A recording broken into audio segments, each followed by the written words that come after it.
Welcome to 2 minutes of your time, please. A daily devotional with Christian Fellowship Ministries. Seasons change.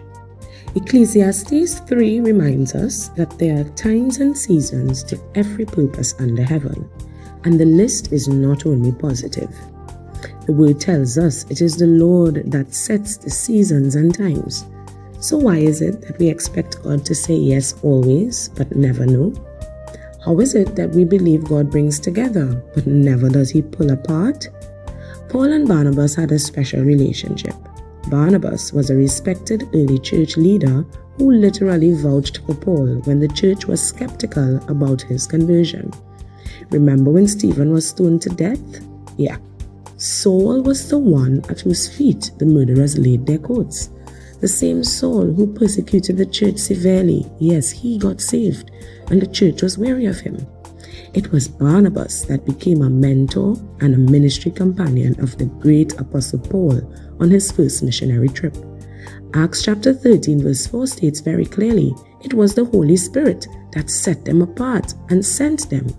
Barnabas was the experienced mentor, but he allowed Paul to shine on the missionary trip. Paul was learning and he was growing. The two would, however, come to a sharp disagreement before the second missionary trip. They argued over taking John Mark, a young man who had deserted them on the first trip. Barnabas, the son of encouragement, he of course was in favor, but Paul, he was not. Ultimately, they decided to part ways and each took a new missionary partner. Was this divine argument God's way of initiating a change of season?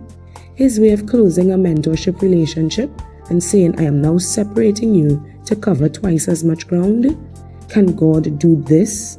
According to Luke 1:37, God can do anything.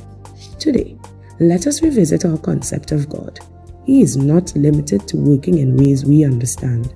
Some relationships that the Lord brings together for His purposes, He can later separate for His purposes. Be blessed.